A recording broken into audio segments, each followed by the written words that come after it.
1998, a show that promised to revolutionize the way we define reality was made.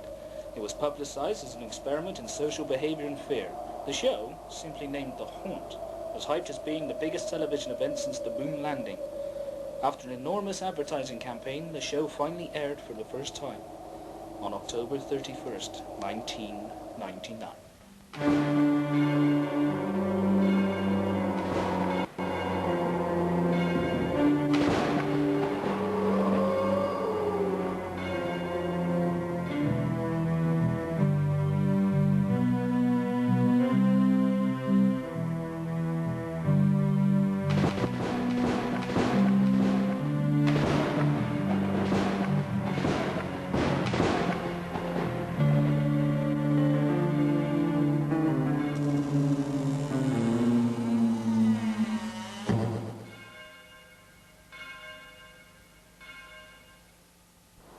Welcome to Reform.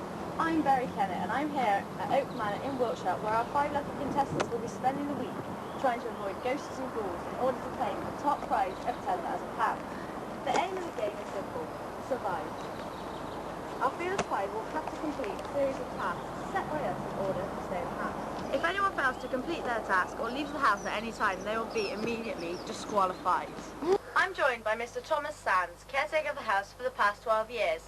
So, tell us a little bit about the house, Mr. Sands. Well, the house was built back in 1766 by Sir Jonathan Windemore and is surrounded by 28 acres of thick woodland.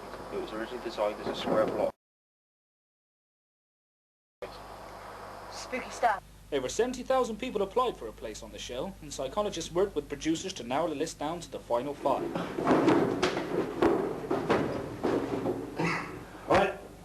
I'm John Haverton, I'm from Leeds, and I just really want to be on TV. I don't know anything about ghosts at all, but I just really want to be on TV. Please. Hi, I'm Holly House, and I love the thrill of being scared. I guarantee I can entertain your viewers. Right, well done contestants, and congratulations for getting this far. The main rule of this game show is just to survive. Now, if you all listen to these rules, you will come out 10 grand better off. We will set tasks for each of you within the week. They must be completed, or you will be disqualified and dismissed immediately from the house.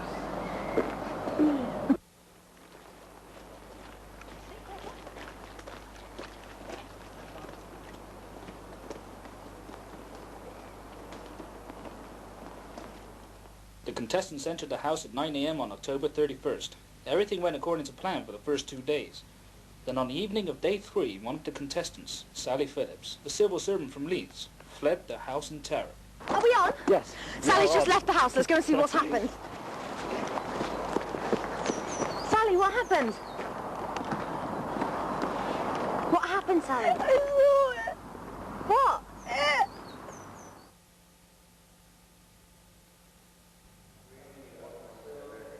Sally claims to have seen a figure of light in the hallway as she went to the toilet, and although this figure cannot be seen in the shot, the show's director Daniel Thatcher recalls several unexplained technical problems, all occurring at once. It was about 9:45 on a Wednesday night. My producer and I were reviewing the tapes for that day when I happened to glance over at one of the monitors. We were getting a lot of interference on camera 2, which covers the staircase. Then camera 3 went down, which left us virtually blind. Next thing I know, Sally's running, screaming from the house. Shortly after the incident, Sally left Oak Manor and now refuses to talk about the occurrence. Fellow contestant Barry Evans remembers what happened next.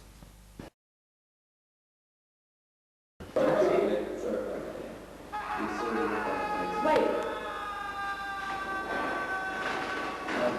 Did anyone else hear that?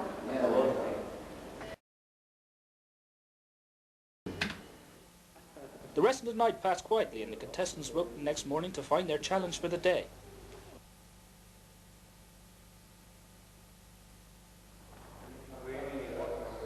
Do you want to set next to the one because you know how you want it? Just run behind that wall.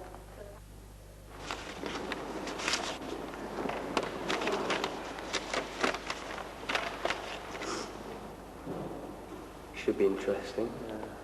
It says to remain in the house another night, you must enter the bedroom and try to sleep tight. You must sleep in the bedroom with Francis II.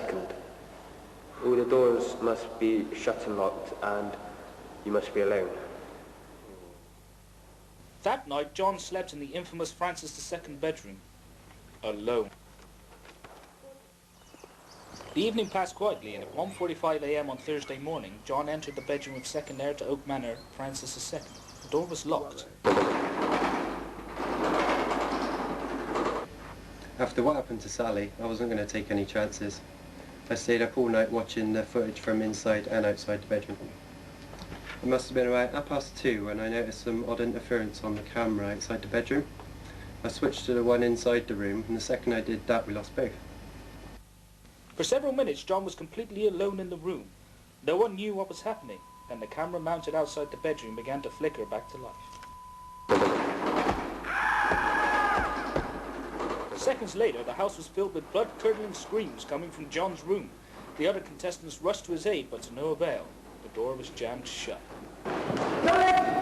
Come in! John! Get out of there! I'm trying! Watching from the base camp, director Daniel Thatcher scrambled show's presenter Barry Kennett to see what was happening.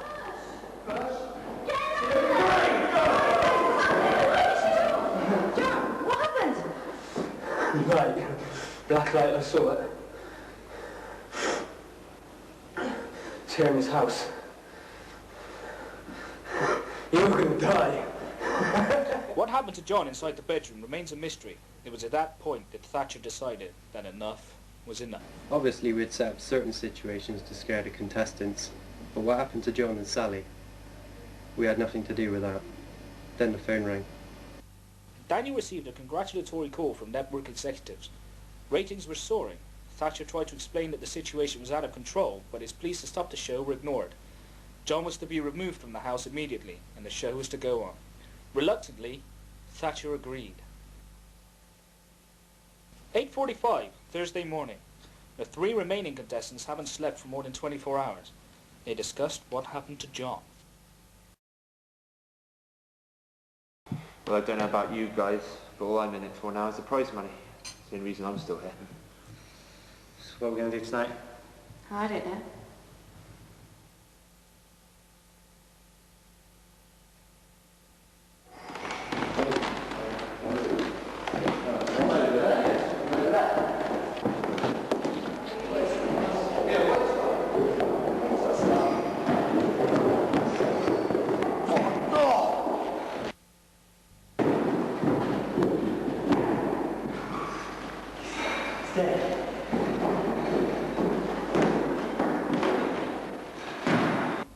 The death of Andrew Cummings was the final straw.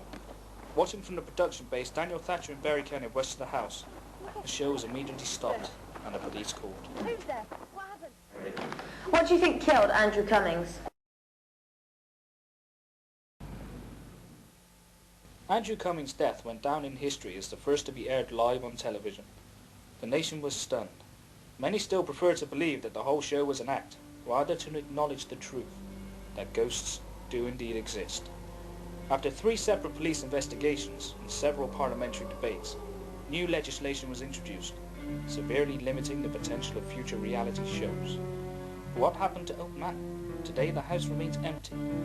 Plans to bulldoze the site were blocked in January of this year by an anonymous government source. When we tried to track down this source, we were told in no uncertain terms that the case was closed.